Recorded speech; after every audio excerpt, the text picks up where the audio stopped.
Hello नमस्कार दोस्तों। Bihar DElEd भर्ती में हुआ बहुत बड़ा बदलाव। ठीक है, अगर हम बात करें बिहार डीएलएड भर्ती जो एंट्रेंस एग्ज़ाम ले रही है यहाँ पर बिहार डीएलएड का एंट्रेंस एग्ज़ाम, तो इसका जो एग्ज़ाम होना था आपका यहाँ पर अगर बात करें तो अप्रैल मंथ में कब होना था, आपका एग्ज़ाम हो जाना चाहिए था अप्रैल मंथ में, लेकिन अभी तक आपका कोई भी एग्ज़ाम डेट जारी नहीं किया गया है। ठीक है, अब आपके पास बहुत ही अच्छा मौका है क्योंकि अभी तक एग्ज़ाम डेट जारी नहीं किया गया है, तो आपको तैयारी करने का और समय मिल गया है बिहार डीएलएड के लिए। लेकिन बिहार डीएलएड में मैं बता दूं कि डॉक्यूमेंट वेरिफिकेशन के लिए आपको कौन कौन सा डॉक्यूमेंट जुटा के रखना है ताकि आपको रिजेक्ट ना किया जाए। सबसे पहले ये जान लीजिए, देखिए आपका जो ये बिहार डीएलएड है ये 12 लेवल एग्जाम है, तो 12 और 10th का मार्कशीट आपके पास होना चाहिए, उसका आपके पास पासिंग सर्टिफिकेट या प्रोविजनल होना चाहिए। ठीक, और तीसरे नंबर पर जो है आपके पास जाति प्रमाण पत्र होना चाहिए। ठीक है, कास्ट सर्टिफिकेट होना चाहिए।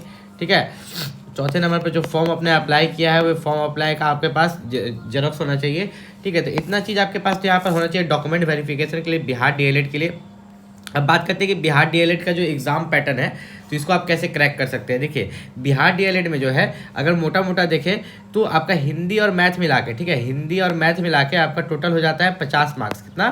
50 मार्क्स हो जाता है। और वहीं पर देखिए अगर साइंस एसएसटी और इंग्लिश मिला के, ठीक है, साइंस एसएसटी और इंग्लिश मिला के आपका हो जाता है 60 मार्क्स। ठीक है, तो यहाँ पर अगर हम देखें तो आपका टोटल 120 नंबर का 120 क्वेश्चन है, 120 नंबर का एग्जाम हो रहा है बिहार डीएलएड एंट्रेंस एग्जामिनेशन में। ठीक है, अब इसमें जो है आप अच्छा मार्क्स कैसे सिक्योर कर सकते हैं। सबसे पहली बात, दो चीज़ आपके पास होना चाहिए। देखिए आपका जो एग्ज़ाम होगा वो एक कंप्यूटर बेस्ड टेस्ट है। क्या है? कंप्यूटर पर एग्जाम हो रहा है, सीबीटी कंप्यूटर बेस्ड टेस्ट। तो दो चीज़ आपके पास होना चाहिए। पहली बात तो एक अच्छा बुक बिहार डीएलएड के लिए, और एक मॉक टेस्ट के लिए ऐप। ठीक है, कि आप ऑनलाइन टेस्ट दे पाए उसके लिए एक ऐप होना चाहिए। ठीक है, ये दोनों जब आपके पास आ जाता है तो आपको ये सोच के चलना है कि देखिए आपका जो हिंदी सब्जेक्ट हो गया, ठीक है, हिंदी, साइंस और यहाँ पर आपका जो एसएसटी, इसमें आप फुल मार्क्स ला सकते हैं। जैसे 25 में 25, साइंस में आपका 20 में 20, एसएसटी में 20 में 20, और मैथ्स बिहार के बच्चों का मैथ्स तो अच्छा होता ही होता है, तो इसमें भी आप 25 में 22, 24 ऐसे करके ला सकते हैं। तो ओवरऑल 120 में से, ठीक है, 120 में से अगर आप 90 प्लस मार्क्स लाते हैं तो आपको यहाँ पर सरकारी कॉलेज मिलने का चांस रहता है, जिसकी फ़ीस जो है 10,000 रुपये सालाना रहती है।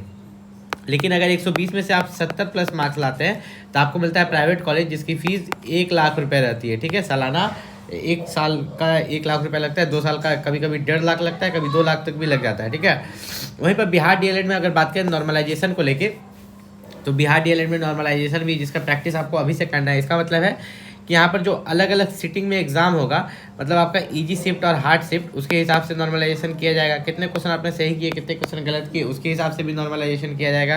तो ये दोनों चीज़ आपका रहने वाला है। तो जितने भी बच्चे यहाँ पर बिहार डीएलएड एंट्रेंस एग्जाम की तैयारी करें तो इस चीज़ को अच्छे से समझ लो। देखो 120 क्वेश्चन है ना, तो 120 क्वेश्चन में से अगर 100 क्वेश्चन आता है तो 100 क्वेश्चन बनाओ, 120 में से अगर 80 आता है तो 80 बनाओ, 120 में से 70 आता है तो 70 बनाओ। इससे क्या होगा ना कि मान लो कि अगर आप 100 क्वेश्चन बना रहे हो, 100 का सही, 100 का 100 सही हो गया, तो नॉर्मलाइजेशन में आपको 5 मार्क्स 10 मार्क्स मिल सकता है। ठीक है, यहाँ भी आपको 5 मार्क्स 10 मार्क्स फ्री में मिल सकता है। ठीक है, इस चीज़ को याद रखना है। जैसे कि यहाँ पर 100 है तो 105 या 110 मिल जाएगा, यहाँ 80 है तो यहाँ पर 85 या आपको 90 मिल जाएगा, यहाँ 70 है तो 75 या आपको यहाँ पर 80 मिल जाएगा। अब बिहार डीएलएड जो एंट्रेंस एग्जाम आपका होने वाला है, तो एग्ज़ाम डेट क्या होगा। देखो एग्ज़ाम डेट में क्या होता है ना कि अभी तक कोई भी एग्ज़ाम डेट बिहार डीएलएड के लिए नहीं निकाला गया। सबसे पहले आपका एग्ज़ाम डेट निकलेगा। ठीक है, एग्ज़ाम डेट निकलेगा आपका अप्रैल में। कब निकलेगा? अप्रैल में आपका निकलेगा एग्ज़ाम डेट, इस दिन एग्ज़ाम होने वाला है। ठीक है, और आपका एग्ज़ाम जो होगा मई में होगा। तो जो बुक मैं बता रहा हूँ वो बुक, उसमें से कोई एक बुक आप परचेस कर सकते हैं बिहार डीएलएड के लिए, डिस्क्रिप्शन में लिंक है। ठीक है, और तैयारी कर